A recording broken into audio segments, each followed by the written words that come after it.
Ada satu kebiasaan kecil yang sering terlihat sangat sederhana. Seseorang membuka ponsel hanya untuk sebentar. Mungkin menunggu sesuatu, mungkin hanya ingin mengisi waktu kosong beberapa menit. Lalu satu video muncul. Durasi hanya belasan detik. Satu ide singkat, satu lelucon, satu potongan kehidupan orang lain. Sebelum sempat berpikir panjang, jari sudah bergerak lagi. Swipe. Video berikutnya datang, lalu berikutnya lagi. Tanpa terasa, beberapa menit berubah menjadi setengah jam. Yang terasa aneh bukan hanya waktunya yang hilang, tapi juga perasaan setelahnya. Tubuh tidak benar-benar lelah, tapi pikiran terasa penuh. Seolah banyak hal sudah lewat di depan mata, namun tidak ada yang benar-benar tinggal. Kita menutup aplikasi dengan satu pertanyaan samar. Kenapa rasanya begitu sulit berhenti? Di permukaan, jawabannya terlihat sederhana. Short video memang dirancang untuk menarik perhatian. Namun ketika kita melihat lebih dekat, ada sesuatu yang lebih menarik terjadi di balik layar. Ketagihan ini bukan sekadar soal hiburan. Ia berkaitan dengan cara kerja perhatian manusia itu sendiri. Dan mungkin, justru karena ia terasa sangat ringan, kita jarang benar-benar memikirkan apa yang sedang terjadi. Tanda pertama biasanya muncul pada cara waktu terasa berubah. Kita membuka aplikasi dengan niat melihat satu atau dua video saja. Namun 10 menit kemudian, kita masih berada di tempat yang sama. Waktu seperti kehilangan batas yang jelas. Tanda kedua muncul pada ritme perhatian. Setiap video berdurasi sangat pendek. Namun karena terus berganti, pikiran tidak pernah benar-benar berhenti menerima stimulus baru. Perhatian bergerak cepat, tanpa jeda. Tanda ketiga adalah perasaan yang agak aneh setelah selesai menonton. Tidak benar-benar puas, tidak juga benar-benar bosan. Lebih seperti rasa masih ingin satu lagi. Ini berbeda dengan menonton film atau membaca sesuatu yang panjang. Pada aktivitas itu, biasanya ada rasa selesai, satu cerita berakhir, satu ide selesai dipahami. Pada short video, rasa selesai itu hampir tidak pernah muncul. Setiap video hanyalah potongan kecil yang langsung digantikan oleh potongan berikutnya.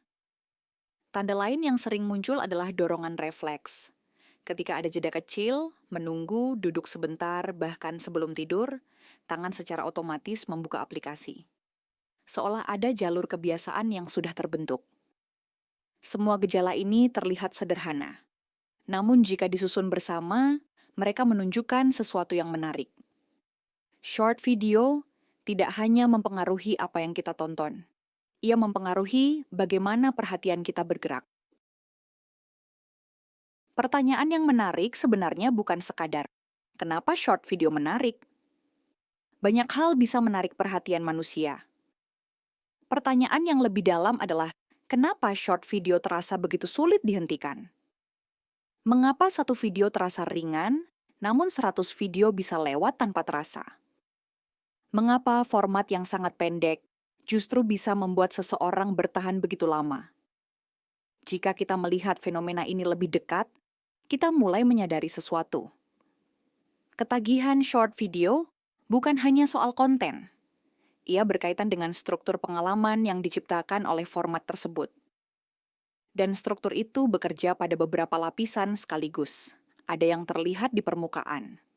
Ada yang bekerja secara psikologis. Dan ada yang dibangun secara sistemik oleh platform itu sendiri. Untuk memahami kenapa short video terasa begitu sulit dilepaskan, kita perlu melihat ketiga lapisan ini bersama-sama. Di lapisan paling terlihat, short video menawarkan sesuatu yang sangat sederhana, hiburan yang cepat. Satu video biasanya langsung menuju inti, tidak ada pembukaan panjang, tidak ada bagian yang lambat. Dalam beberapa detik, sesuatu yang menarik sudah terjadi. Hal ini membuat otak menerima stimulus dengan cepat, lelucon, kejutan, visual yang unik. Karena setiap video sangat pendek, risiko terasa kecil. Menonton satu video tidak terasa seperti komitmen besar.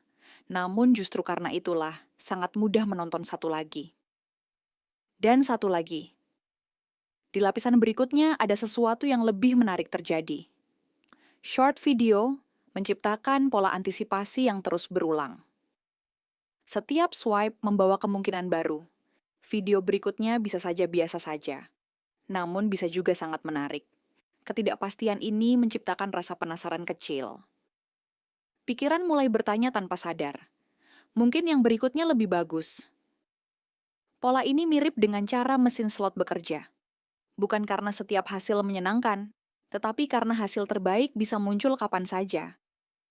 Ketika pengalaman seperti ini berulang cukup lama, otak mulai mengasosiasikan swipe dengan kemungkinan hadiah, dan kebiasaan pun mulai terbentuk. Lapisan terakhir tidak berasal dari psikologi manusia saja. Ia berasal dari desain platform itu sendiri. Short video biasanya disajikan dalam aliran yang hampir tidak memiliki akhir. Tidak ada batas alami seperti pada buku atau film. Ketika satu video selesai, video berikutnya sudah siap. Transisi juga dibuat sangat mulus. Tidak perlu mencari video baru. Tidak perlu memilih terlalu banyak. Satu gerakan jari sudah cukup. Algoritma juga terus belajar dari perilaku penonton. Semakin lama seseorang menonton, semakin baik sistem memprediksi apa yang mungkin menarik bagi mereka. Artinya, seiring waktu, feed yang muncul menjadi semakin personal dan semakin sulit untuk dilepaskan. Di titik ini, pengalaman menonton tidak lagi terasa seperti memilih. Ia terasa seperti aliran yang terus berjalan. Jika kita melihat fenomena ini secara keseluruhan, satu hal menjadi jelas.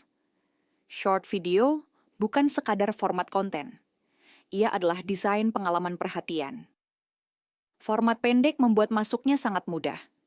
Mekanisme antisipasi membuat kita terus bertahan. Dan sistem tanpa akhir membuat pengalaman itu terus berlanjut. Ketiganya bekerja bersama.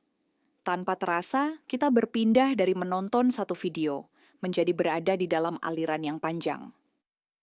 Menariknya, tidak ada satu elemen pun yang terasa berbahaya jika dilihat sendiri. Video pendek tidak masalah. Hiburan ringan juga tidak masalah. Namun ketika semuanya digabungkan dalam satu sistem yang sangat efisien, hasilnya menjadi sesuatu yang sangat kuat. Bukan karena kita lemah, tapi karena sistemnya memang dirancang untuk mempertahankan perhatian.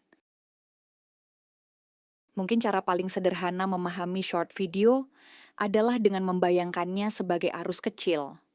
Satu tetes terasa ringan. Namun ketika tetesan itu datang tanpa henti, ia berubah menjadi aliran.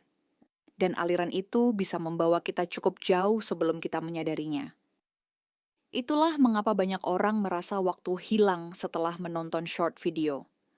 Bukan karena mereka tidak sadar, tapi karena pengalaman itu tidak pernah memberikan tanda berhenti yang jelas. Tidak ada halaman terakhir, tidak ada kredit penutup, hanya satu video lagi. Dan mungkin justru disitulah rahasianya. Short video tidak meminta kita untuk menonton lama, ia hanya meminta satu swipe lagi.